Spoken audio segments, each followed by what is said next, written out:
He's accused of shooting a man in his own home and then killing a fellow inmate in his cell at the Bexar County Jail just hours later. Why residents say their neighborhood is safer with him behind bars.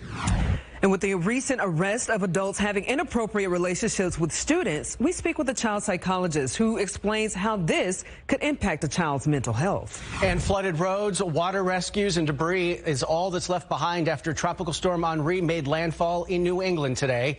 We have video of the recovery now underway tonight. But first, a shooting, an arrest, a jail cell murder, and a neighborhood in relief. The night team's John Paul Barajas spoke with neighbors of this suspect, Mark Wong. Those neighbors tonight saying they are happy he's off their streets. It's relief. I can't tell you, we're all like, finally, we don't have to live in fear of him. We're hiding this woman's identity for her safety. But after a Friday night shooting that sent one man to the hospital in critical condition, people who live off of West Wild Turkey on the north side say brighter days are ahead.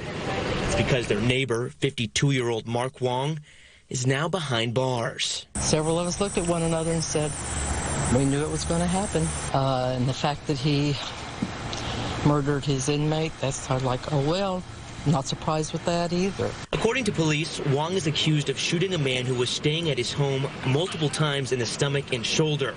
Then Saturday, while in the booking section of the Bexar County Jail, he allegedly strangled and killed Curtis Smith, an inmate in the same cell.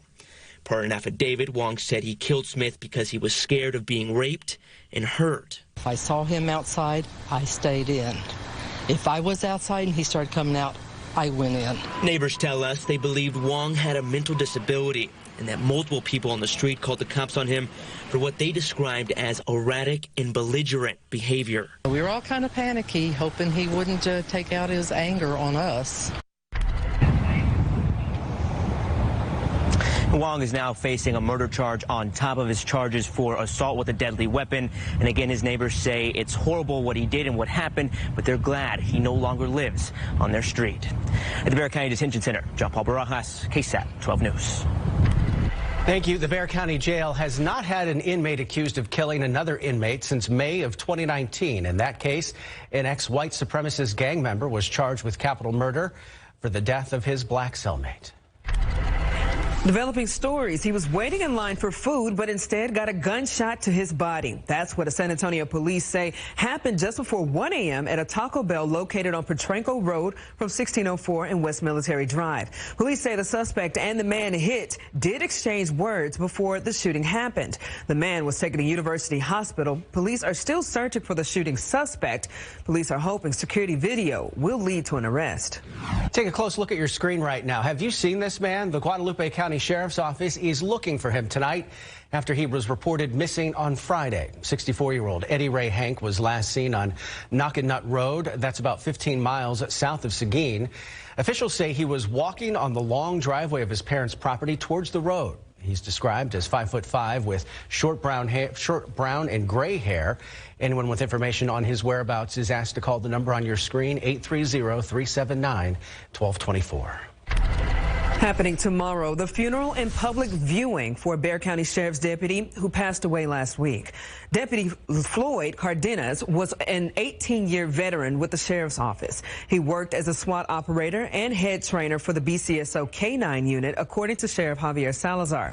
He passed away in his sleep. A public viewing is set for tomorrow from 5 p.m. to 7 p.m. at Mission Park off Cherry Ridge. The funeral will be the next day at Community Bible Church beginning at 10 a.m. Meanwhile, Houston police are searching for 2 suspects involved in the shooting and killing of an off-duty New Orleans police officer. That shooting unfolded in broad daylight yesterday at a restaurant in the Galleria. Houston police say a group of people were sitting outside that restaurant when 2 people armed with guns approached them and began shooting. Everett Briscoe was killed in the gunfire and another man seriously injured. Briscoe was a 13-year veteran with the New Orleans Police Department. It rarely happens, but when it does, it can cause some damaging impacts, both mentally and emotionally. We're talking about people in authority positions taking advantage of students sexually. I spoke with a child psychologist who breaks down the consequences caused by these kind of relationships.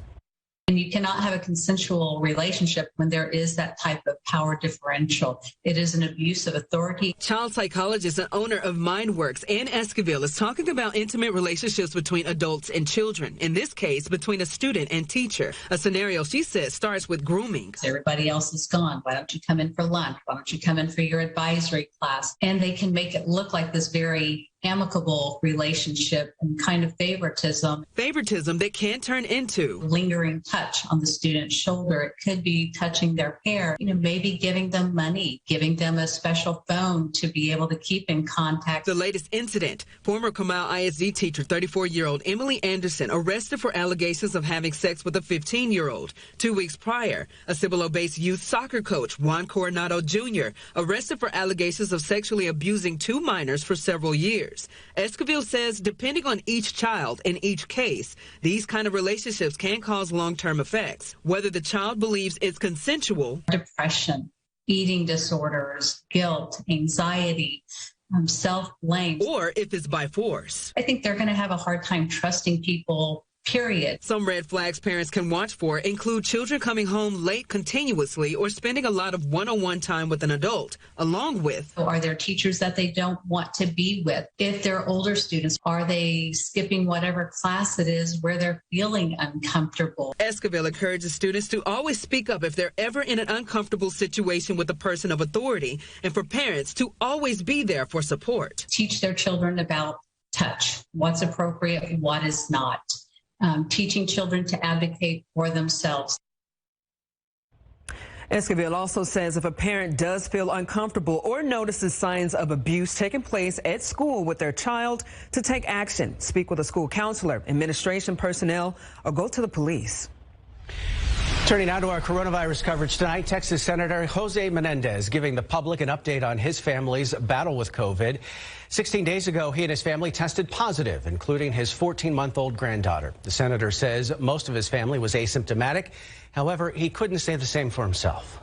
I unfortunately suffered very high fevers, chills, uncontrollable shaking, difficulty breathing, difficulty avoiding severe congestion, tightness in your chest, and I believe that had I not been vaccinated, I'd probably be either in an ICU or I may not even be here.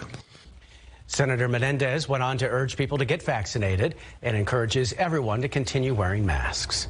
Meanwhile, hospitals across the country are on the brink tonight, hit by an overload of COVID cases and staff shortages due to worker burnout. This is the Delta variant continues to have a grip on several states, including right here in Texas. ABC's Marcus Moore has more. This morning, COVID hospitalizations in the U.S. climbing at an alarming rate. Over 95,000 people infected receiving care in hospitals around the country, and more than 23,000 ICU beds currently occupied with COVID patients. Overnight, ABC News learning civil rights icon Reverend Jesse Jackson and his wife are hospitalized for COVID-19. A statement from the couple's son saying, quote, doctors are currently monitoring the condition of both. The fully vaccinated 79-year-old received his first dose of the Pfizer shot in January, now experiencing a breakthrough hospitalization. Meanwhile, this hospital in Portland, Oregon, setting up additional ICUs for overflow. It's really alarming to think about if something did happen that our ICU wouldn't be able to accept anyone else because we are so full of COVID. Over 93% of COVID patients on ventilators there have not gotten the vaccine.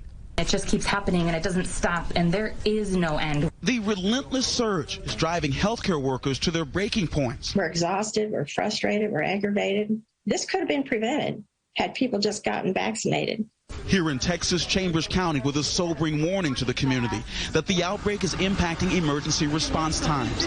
At the same time, children's hospitals across the country are treating a record number of kids with COVID. It's a very traumatic experience to see your child on a ventilator, on a breathing machine, not breathing on their own. A grim reality for nurse Amelia Cannon, whose 3-year-old daughter, Aurora, is battling the virus in a Tulsa hospital.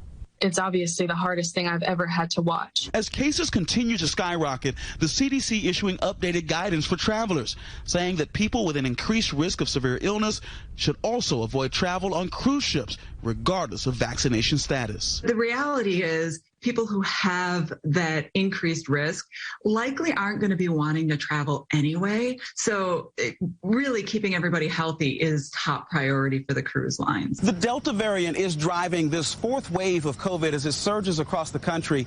And now more than 70% of people 12 and older here in the U.S. have received at least one dose of a vaccine in the fight to stop the spread. Marcus Moore, ABC News, Dallas. Meanwhile, tonight we can report that the New York Times is saying that the FDA may grant full approval to Pfizer's COVID vaccine as early as tomorrow. Currently, it is only authorized for emergency use. Outside with Live Cam, I hope you had a wonderful weekend. It was a hot one, but that's to be expected here as we enter into the home stretch of the month of August. Nice view of downtown San Antonio tonight. It's warm out there, but skies are clear, and we've had a light breeze in place tonight. We've got more hot weather coming up over the next couple of days. I know that surprises you. Today's morning low 78, up to 96 this afternoon. That's right at average for this time of year. I do think over the next several afternoons we could make a run at our first 100-degree day here in San Antonio. So that plays in to your weather for the upcoming work and school week. Coming up during this hour newscast, we'll talk more about the weather this week. I'll get you an update on what's going on in the tropics. And we're also going to talk about the deadly flooding that happened in Tennessee yesterday morning. All that and more coming up in just a bit. Still to come on the night, the KSAT Explains is back and tackling what some describe as the broken foster care system. The problems that are facing the more than 15,000 children in the system here in Texas. Plus, the U.S. is tapping into all their resources to evacuate both American citizens and thousands of Afghan residents trying to flee the Taliban. Hear the president's plan as the August 31st deadline quickly approaches. And millions are under flash flood watches as Henri aftermath continues. We have video of the damage and what residents in the path of the storm are now dealing with.